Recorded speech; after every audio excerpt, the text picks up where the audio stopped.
Our special guest today is the mayor of the District of Columbia. She serves as the 8th mayor of the District of Columbia. She was elected in November of 2014 and took office at the beginning of this year. She is a native of Washington, grew up in Northeast Washington in North Michigan Park area, went to high school in Bladensburg, Maryland, and then subsequently went to Chatham College, and later went to American University where she got a master's in public policy. And then was involved in metropolitan government. She worked in the Montgomery County government, and she's worked in the Council of Governments. And then she, in 2004, ran for the Advisory Neighborhood Commission and was elected, and then subsequently re-elected to that position. And then in 2007, she ran for the city council position being vacated by Mayor Fenty, who had just been elected mayor. This was from Ward 4, and she was elected to that position, and then re-elected in 2008, and then re-elected in 2012. And then she decided to run for mayor, and it was a very contentious election in the sense that many people were running, but she won the Democratic primary with 43% of the vote and won the general election with 54% of the vote. And she just gave her State of the District speech a few days ago, and she'll talk a little bit about that, and we'll get into that. But it's my honor to introduce the 8th mayor of the District of Columbia, Muriel Bowser. Thank you. Thank you. Thank you, David. Well, good afternoon, everybody. I'm really delighted to be here, and I want to thank David and the Economic Club for the invitation and for that wonderful introduction. And I'm looking forward to our chat in just a few minutes, which I know will be, his questions will be more interesting than probably these remarks. So we'll get right to them. We are going to talk about, as I understand, challenges that we face and the great opportunities that we face in my first 100 days in office. I am really proud to be mayor of my hometown, and I'm especially proud to be mayor at this time in the history of our city. We know that DC is the economic engine of our region, accounting for 1/4 of the job market, and in the last year, over 2/3 of its private sector job growth. We know all the great accolades that are associated with our city now.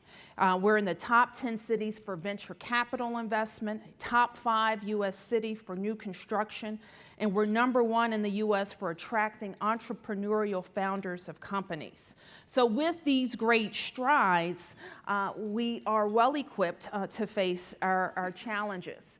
So I don't claim to have all the answers to eradicate our toughest problems, but I will commit and have committed our government and our city with experimenting with new approaches to face them head on.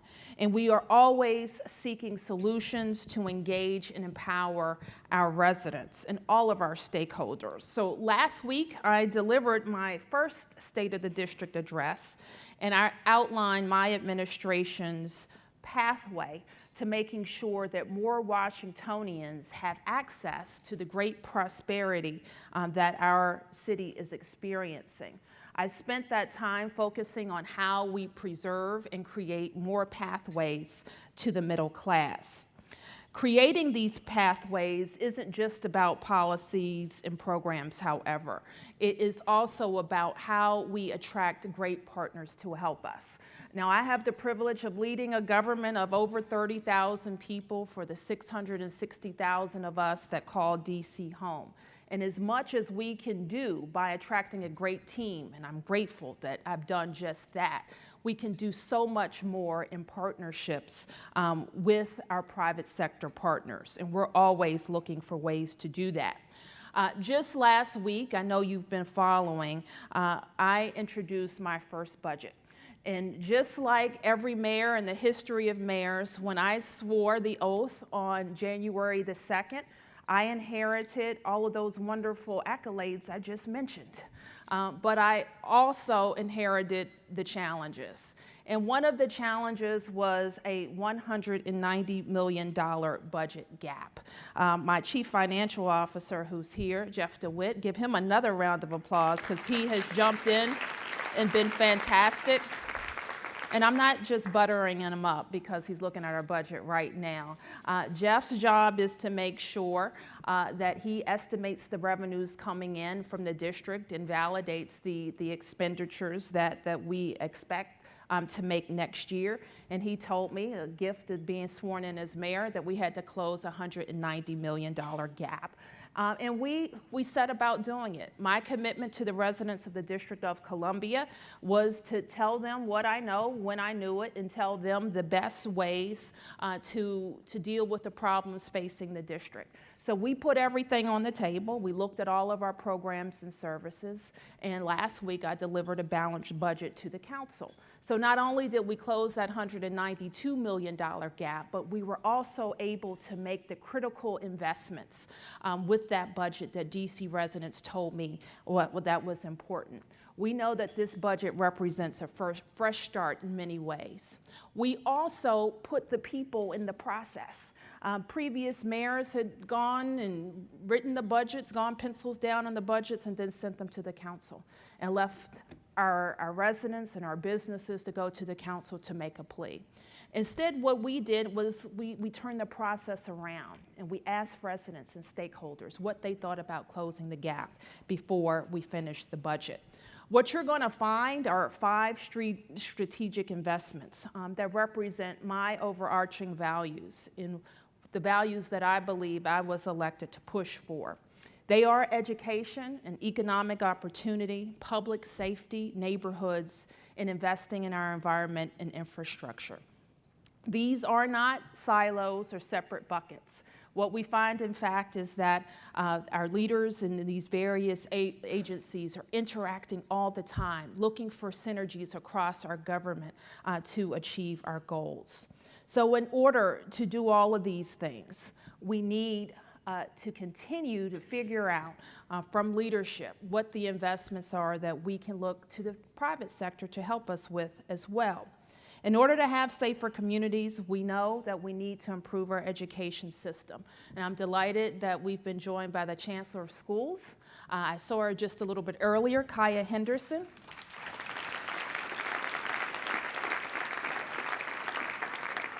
Kaya Henderson has been a part of the 8-year transformation of DC public schools, to the point now the president regularly says that we are the fastest improving urban school district across the United States of America. We know that our business community has been front and center with us during the school transformation process, and I know I speak for Jack Evans, who's here and represents Ward 2 on the Council of the District of Columbia. It continues to be our single biggest priority in making sure that we're investing in our schools. We're also investing in infrastructure by fully funding Metro WMATA and their request to the district for us. And we've done so, in Jack Evans' words, without increasing fares and without cutting service. We know that Metro is really an economic engine for how our city will grow. This region will increase in the next 25 years by millions of people. The District of Columbia alone will top 800,000 residents, and we haven't been at 800,000 since the 1950s. So we know that it is important that we make these investments. If we don't make these investments, it hurts the economic future of our city. And we will do so in a smart way, and we will hold everybody accountable for every dollar of the district's taxpayers' money. We are also funding our fire and EMS system with over $80 million of commitments to making sure we have world-class equipment and that our firefighters and EMT providers are the best trained anywhere in the United States of America. In our neighborhoods, we are investing over $100 million directly to the Housing Production Trust Fund. If there is an anxiety in our city, is that our city would become unattainable for people who have regular jobs and are fighting to stay in the middle class. And we know that having affordable housing is the best way to ensure that pathway. But as I always say, you can't afford housing if you don't have a good paying job. So jobs and housing form the theme of the budget that I submitted to the council. And we know that the council members support those things too. Our budget also includes $1.3 billion for continued school modernizations over 6 years. I see two former city administrators for the District of Columbia, Neil Albert and Dan Tangolini, because they got this started some years ago and making sure that we're making these investments in our schools. I'm also happy to report that we're focusing on the young people in our city who have fallen the farthest behind and making sure they have programs for them for schools and jobs. More people in the district are spending their dollars locally than ever before. We are going to continue to attract more foreign and direct investment in our city, and because of the hard work and discipline of a lot of people. This year we saw our credit rating improved once again. The district is indeed a good place to do business, but there's more work for us to do to achieve our full potential. And we know that we have 5 key economic development priorities. First, I talked already about protecting, preserving, and producing more affordable housing in the District of Columbia. Now, this is an area, that the government doesn't do such a good job building housing or maintaining housing. And so we need innovative solutions to help preserve the housing that we have and to build more. Also, a part of our economic development strategy is supporting innovation and entrepreneurship. We are a tech capital, almost, because we've gotten out of the way of the tech community. But the tech community, we spent some time down in South by Southwest recently, and we heard what businesses need to build and stay right here in the District of Columbia. We also want to make the district government a more approachable and easy place for small businesses to do business. And for too long, our small business office has been focused on giving people certificates that say they're disadvantaged instead of helping to build capacity and make matching opportunities. And that's exactly what a Bowser administration will do. Driving investment and development, particularly to overlooked and underserved communities, is also a key pillar of our economic development strategy. I talked for 24 months around the District of Columbia as I was running for this job about how we finally close gaps. A lot of places in the city, unemployment is below the national average.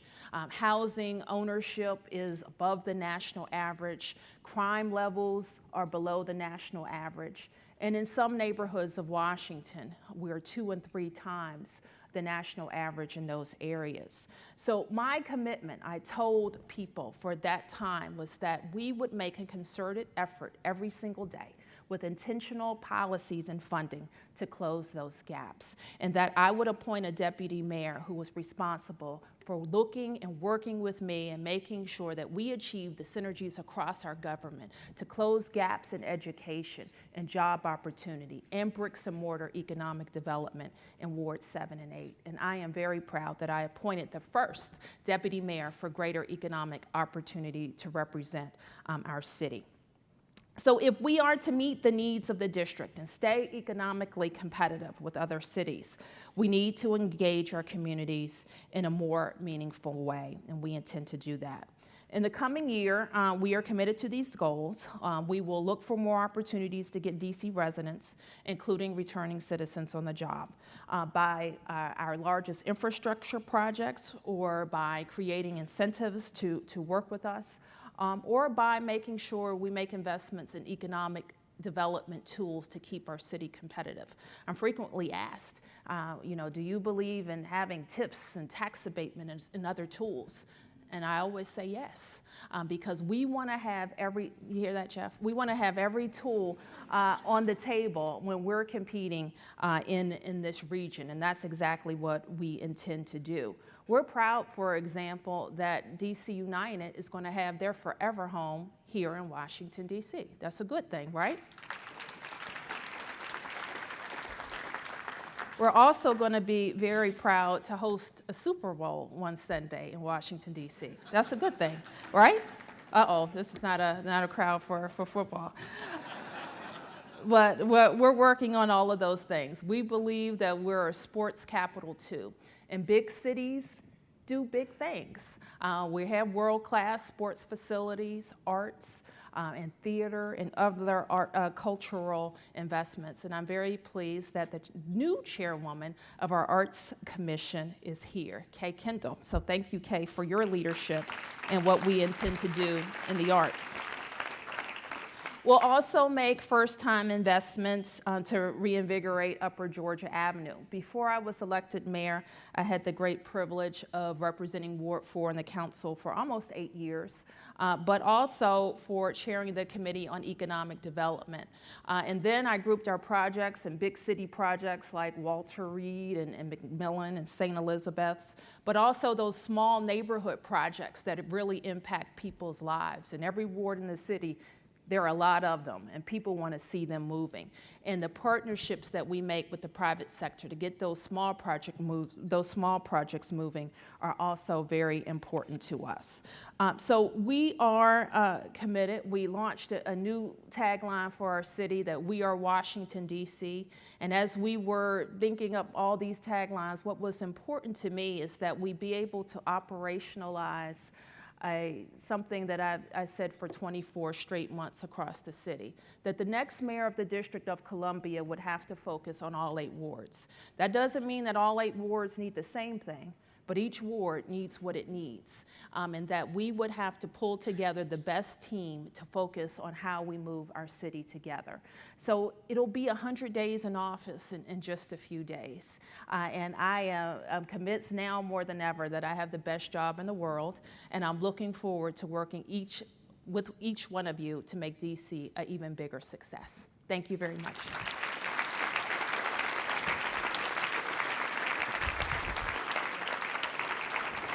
Okay, that's it.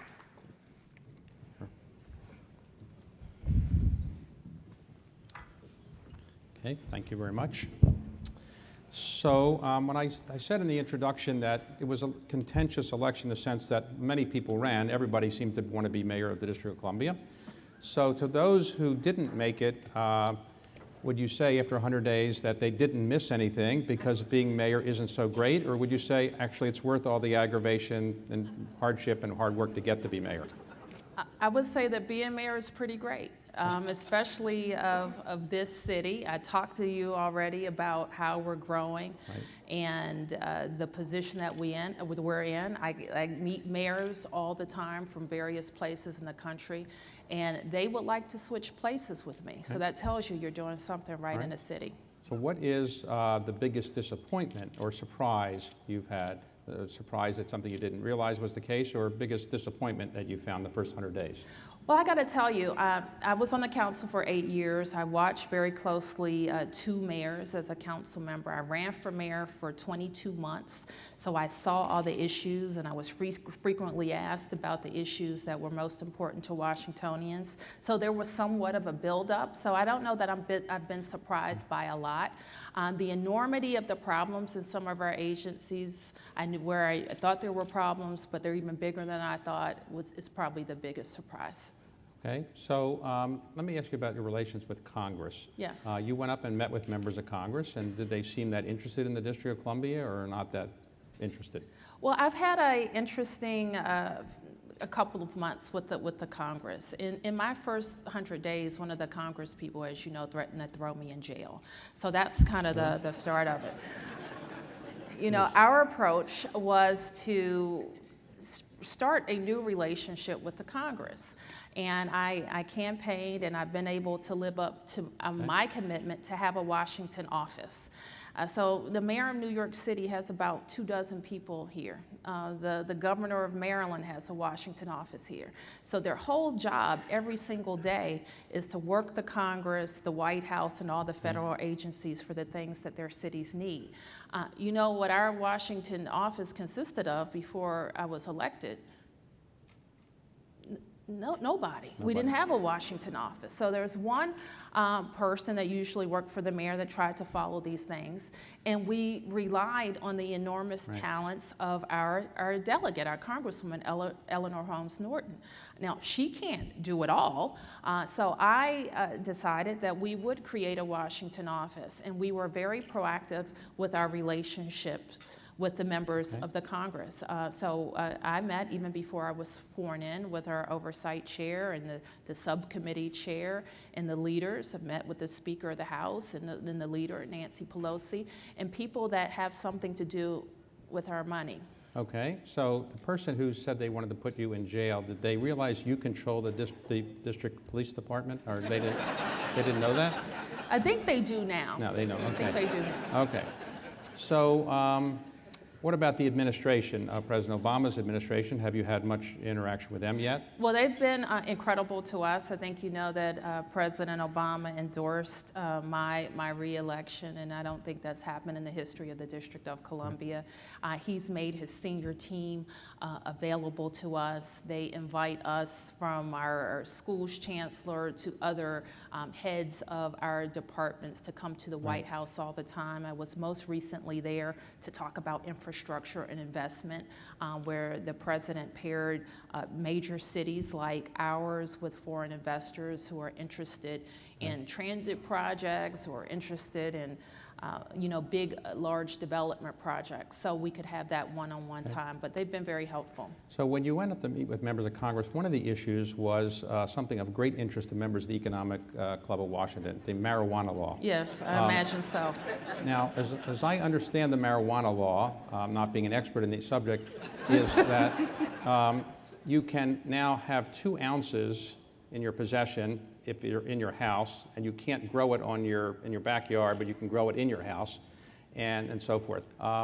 Why can you grow it inside and not outside, and why only 2 ounces? And did members of Congress think of overturning that? Was that something the members of Congress even bothered to talk with you about? Well, let me emphasize, this is the people's law, David. So this was a referendum where people across the district galvanized and got this measure on the ballot. And we don't make it that easy to get something on the ballot. When the people change the law, it's a pretty rigorous process. And 7 out of 10 people voted to legalize marijuana. What we found, and what most people said, is that possessing small amounts of marijuana shouldn't ruin your life. And what we saw was a disproportionate number of young people, especially young men of color, getting arrested and ruining their lives because they possessed a small amount of marijuana. And what most adults believe is that an adult at home should be able to use marijuana. And so that's what the referendum said: home use, home cultivation by adults. And that's the law that I stood up to preserve for the district. And you don't expect there'll be further waves like Colorado or Washington State where people can have stores to buy marijuana, that kind of thing? You don't see that happening in the district? Well, I think that we are going to have a long, hard look at some point in working with the members of the Congress about reasonable regulations of marijuana. We have some experience, for example, in DC with medical marijuana, where we regulate the cultivation in small dispensaries for marijuana throughout the city. Okay. Well, like right now, the federal law is against marijuana, so if you're a federal law enforcement agent and you see somebody in DC with 2 ounces of marijuana, you theoretically could arrest them, I guess, because it's against the federal law, but the DC law would say it's okay. So you have to work that out, I guess, between the federal and the DC well, police. I will say this, that we haven't, while it seems complicated, that the law enforcement officials know their jurisdiction, they know the law, and they know what to do. This has basically been a small incremental change for us. In DC, we decriminalized the use of marijuana last year, and this is the next logical step. So in your budget, one of the things you proposed in your budget was a modest increase in the sales tax. It's 5.75% now. You're going to take it up to 6%, which raises about $22 million. Many politicians like to say they didn't raise taxes. So by only getting 22 million out of this, is it really worth your giving up saying you didn't raise taxes, or you supported this because you really think that 22 million is important? Well, what I told the residents of the district, and I have a long history on the city council of being a very fiscally conservative politician. I looked at our whole government, and I'm not going to say that we need to raise money if we don't need to raise money. I promised the residents that if I thought that we needed to raise money to achieve the priorities that they sent me down there to work on, I'd tell them. And that's exactly what I did.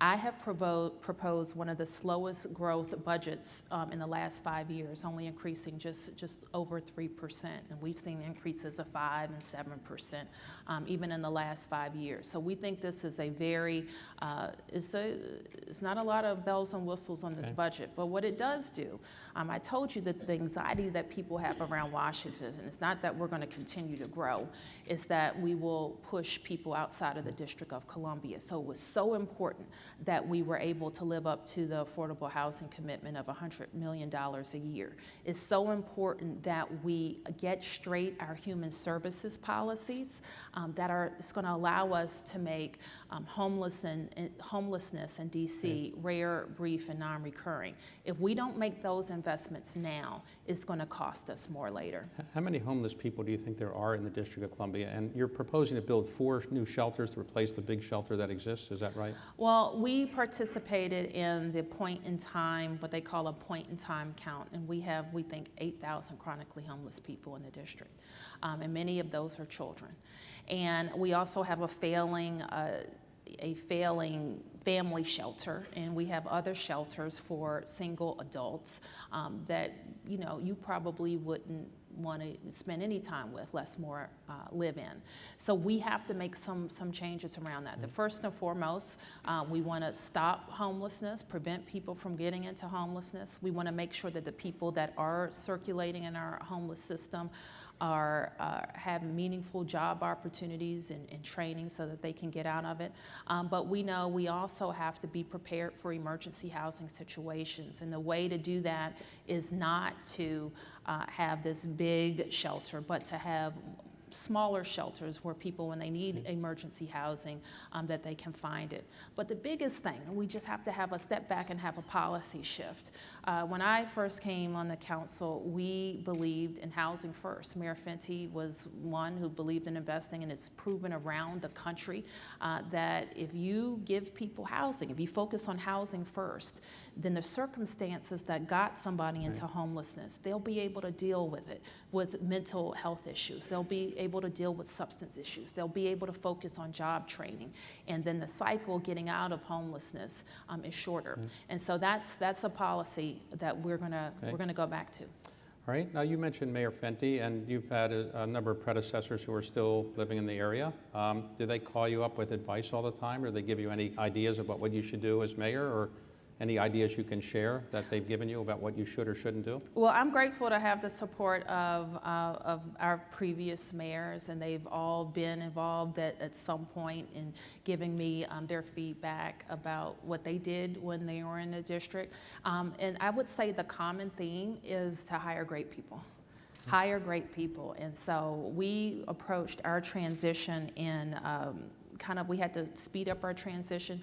In the district, for every mayoral race, in my memory, the Democratic nominee was thought to be the next mayor right after the primary. And we held our primary in September. This year, for the last election, our primary was in April, and I actually did have a competitive general. So we had a shortened period of time to really transition our government. But I called on about 300 Washingtonians to participate and chair our transition committees. And I told them, this is not an honorific thing. You're going to have to work real hard for 54 days. And part of that was being able to tap into their immense networks. And I said to them, please reach out to your networks, because we want to attract the best people. So the best people, I think, in the District of Columbia government, the best are the ones who do the parking tickets, because my observation is if I park somewhere for 30 seconds and go in and pick up something, I get a parking ticket. I mean, they're very efficient. How are they so efficient? I mean, they're everywhere. Wherever I'm parking, they just follow me around, or is it they're good everywhere? But you raise a lot of money off parking tickets, don't you? Well, we raise a fair amount. Yeah. Not as much as we used to. Oh, really? And you know why? Because I'm not parking as much, or yes. What we have found is this, that people don't mind paying for parking. They just want to know how much it costs, and they want it to be easy to use, and they want to understand the rules. They want the signs to mean something every time, no matter where they go in the city. And so we have a lot of work to do. I'm looking at Jack Evans when I say this, because I know he agrees with this, on parking. But we have an innovative tool, and I'm going to introduce you to it. It's called Park Mobile. And all the cool kids use it. And you never, ever have to get a ticket in the District of Columbia. Well, but that wouldn't be good for you, though, right? Because you need the money from the parking tickets, no? That is not why we have parking all right, meters. Okay. So, we don't want anybody right. to get a ticket in the all district. right, I can understand. People understand parking tickets, and you don't pay if you don't put the money in. You should get a fine. But what about the speeding? Like if you're going through a red light, you have a lot of those red light things. Is that popular? Well, I'll tell you what's not popular. What? Running red lights. Right. Okay. Now, does anybody in here think that if you run a red light, you shouldn't get a ticket?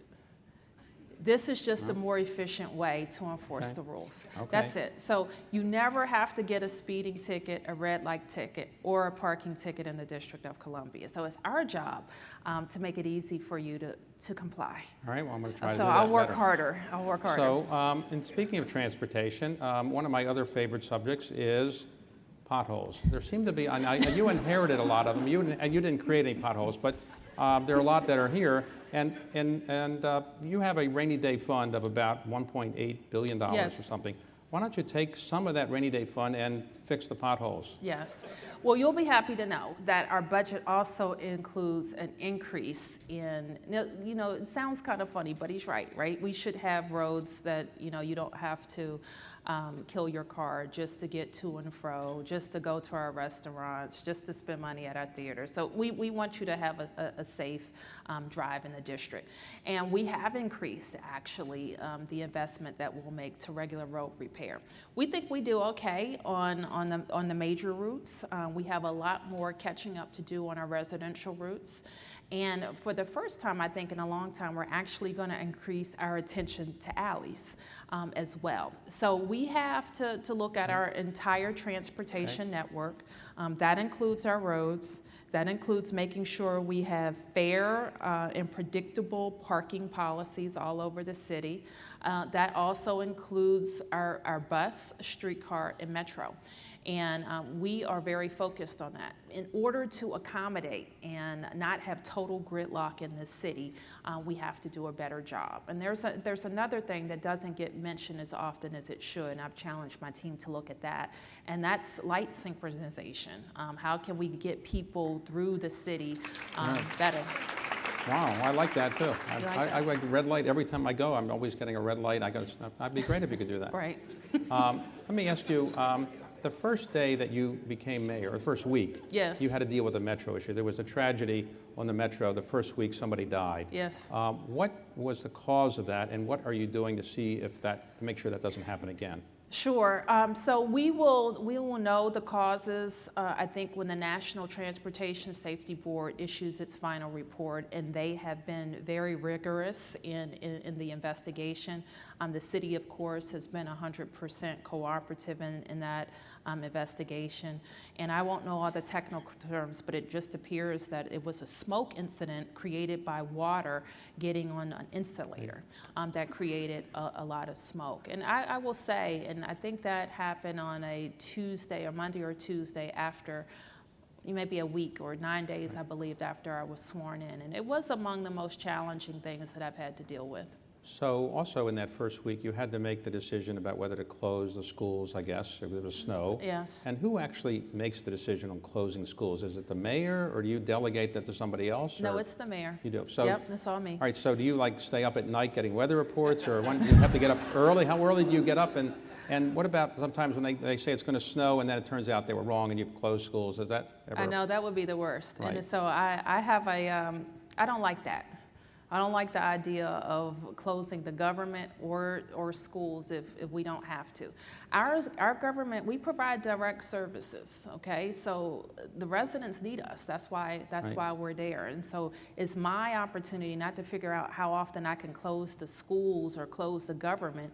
It's how quickly can we get the roads clean so that people can go about their jobs. Now, I haven't figured out how to keep the snow from hitting the ground.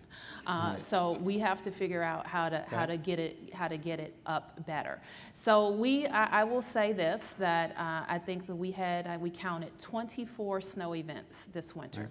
And that's a lot. It snowed, I think, for the first 9 weeks I was in office, it snowed or had some inclement weather event each one of those weeks.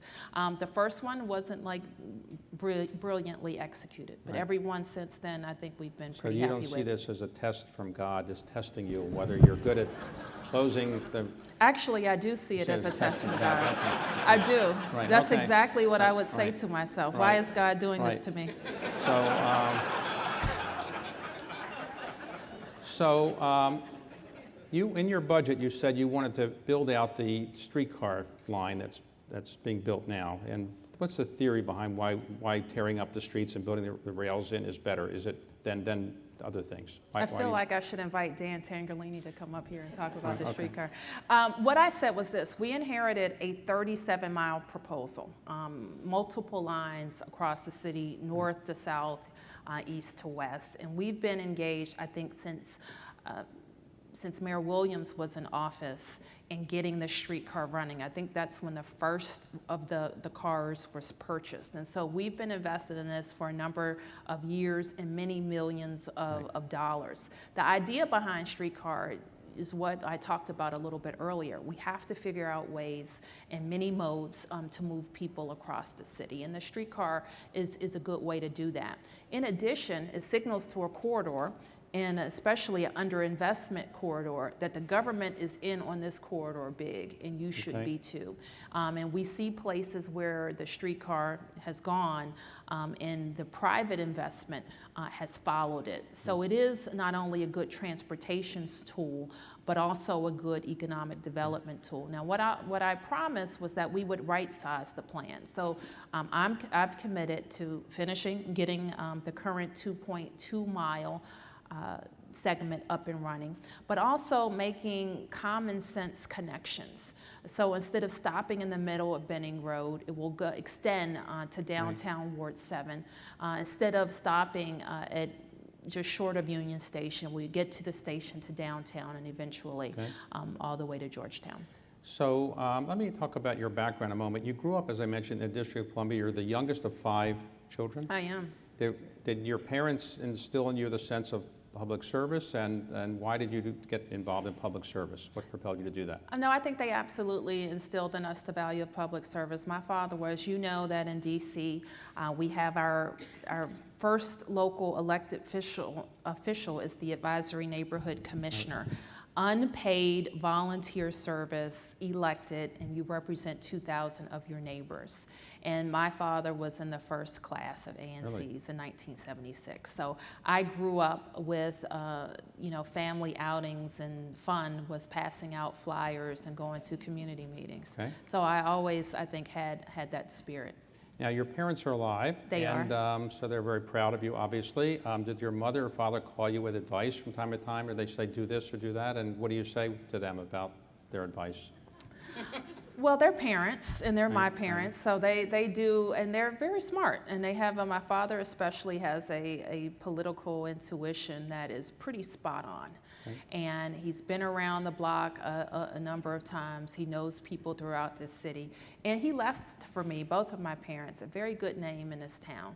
So, I do grassroots politics. And so anytime I'm out there, I'm knocking on doors, I'm at a church, there's somebody who knows them.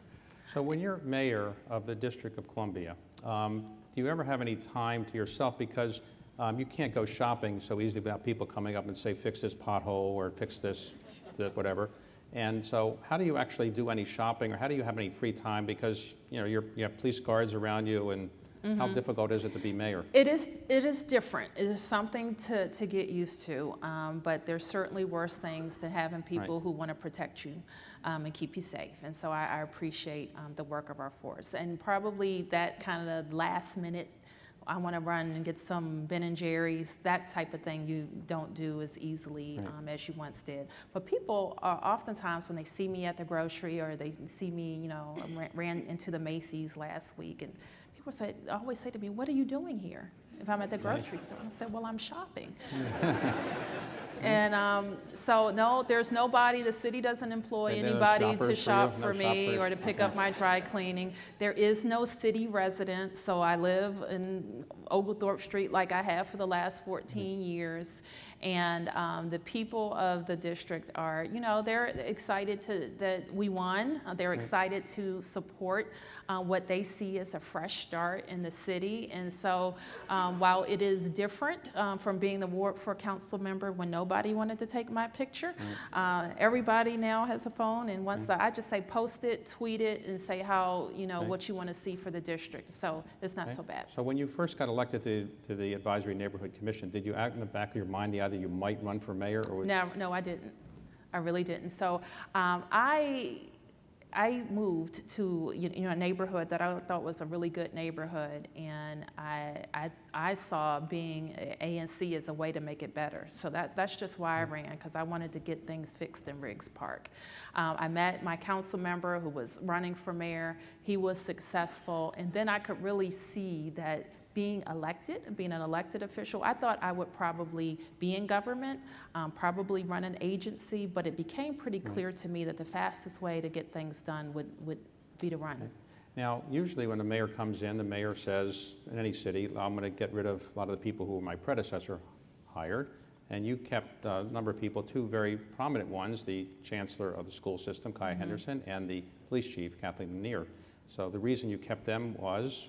Well, I wanted it to be perfectly clear, and not only did I keep them once I got elected, I sent the message when I won the primary. And I said that if I'm mayor, I want these women to continue to be leaders because they're doing a great job, but also they're forward-looking. So they're not just playing for, you know, where the ball is, but, you know, where we're going. And that is one of the most important things that I see in leadership. You know, let's be clear. The reason why I said that last April, and I didn't want to wait till January, is because cities around the nation were trying to get our people. We believe very strongly that we have the best city, and for public officials, we're a great city to work in because we're a city, a county, and a state all at once.